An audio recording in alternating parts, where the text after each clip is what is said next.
ரிஷபராசி அன்பர்கள் அனைவருக்கும் எமது குரோதி தமிழ் புத்தாண்டு வாழ்த்துக்கள். இந்த குரோதி வருஷத்திலே உங்கள் அனைவருக்கும் எல்லா விதமான நன்மைகளும் நடக்க பிரார்த்தனை செய்து கொள்கின்றோம்.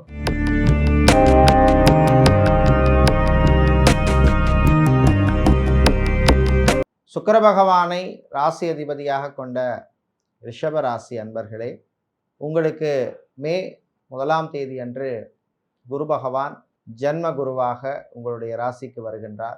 அடுத்த ஒரு வருஷ காலத்திற்கு ஆயுள் ஆரோக்கிய விஷயத்திலே கொஞ்சம் கவனமாக இருக்க வேண்டும். மெடிக்கல் ட்ரீட்மெண்ட் எடுப்பவர்கள் ஜாக்கிரதையாக இருக்க வேண்டிய காலப்பகுதி. வாகனங்களில் செல்லும் பொழுது எச்சரிக்கையாக இருக்க வேண்டும். சிறு விபத்துக்கள், வாகனங்களால் செலவு போன்ற விஷயங்கள் எல்லாம் நடப்பதற்கான வாய்ப்புள்ள காலம். அதற்கேற்றபடி நாங்கள் கவனமாக இருக்க வேண்டிய, ஜாக்கிரதையாக இருக்க வேண்டிய காலமாக இந்த காலம் உள்ளது. விரய செலவுகள் ஏற்படும். தொழில் வியாபாரத்திலே மந்த நிலை வருவதற்கான வாய்ப்பு உள்ள காலப்பகுதி. கவனமாக இருக்க வேண்டும். புது முதலீட்டுகளிலே கவனம் தேவை. கணவன் மனைவியிடையே சில பிரச்சனைகள் வருவதற்கு வாய்ப்பு உண்டு. விட்டு கொடுத்து போவது நல்லது.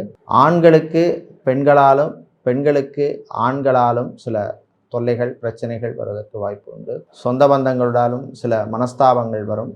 ராகு மற்றும் கேது பகவான் 11 மற்றும் 5ஆம் இடத்தில் இருப்பதால் சில நல்ல விஷயங்கள் நடக்கும். வெளியூர் வெளிநாட்டு வாய்ப்புகள் தேடி வரும்.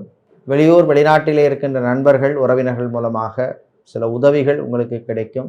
சொத்து விஷயங்கள், குறிப்பாக பரம்பரை சொத்துக்கள் கிடைப்பதில் இருந்த பிரச்சனைகள் குறையும். உங்களுக்கு நல்ல ஆதாயம் கிடைக்கும். மறுமணத்துக்காக காத்திருப்பவர்களுக்கு நல்ல செய்திகள் கிடைக்கக்கூடிய ஒரு காலமாக இந்த காலம் உள்ளது. சனி பகவான் 11ஆம் இடத்திலே இருப்பதனால் தொழில் வியாபாரத்திலே தடைகளை தாண்டி முன்னேறுவீர்கள். லாபங்கள் கிடைக்கும். வேறு மொழி பேசுபவர்களுடன் கவனமாக இருக்க வேண்டிய காலமாகவும் இந்த காலம் உள்ளது. இந்த காலத்திலே பெரியவர்கள், முதியவர்கள், வீட்டில் உள்ளவர்களுடன் அனுசரணையாக செல்வது நல்லது. செலவுகளை கட்டுப்படுத்த வேண்டும். விரய செலவுகளை குறைக்க வேண்டும். வீட்டில் உள்ள பிள்ளைகள், குழந்தைகளுடன் அனுசரணையாக, ஒற்றுமையாக செல்ல வேண்டிய காலமாக இந்த காலப்பகுதி அமைந்துள்ளது.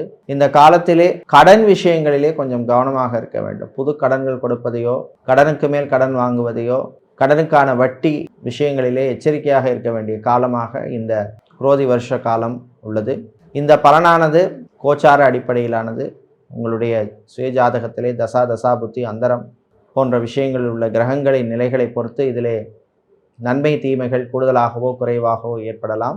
ரிஷபராசியினருக்கு இந்த குரோதி வருஷத்திலே 65 விதமான நன்மைகளும் 35 விதமான தீமைகளும் ஏற்படும்.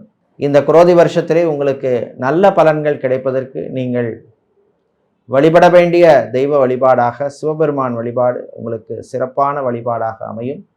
இந்த குரோதி வருஷத்திலே உங்களுக்கு மகிழ்ச்சியான, ஆனந்தமான வாழ்க்கை வாழ எல்லாம் வல்ல இறைவனை பிரார்த்தனை செய்து கொள்கின்றோம்.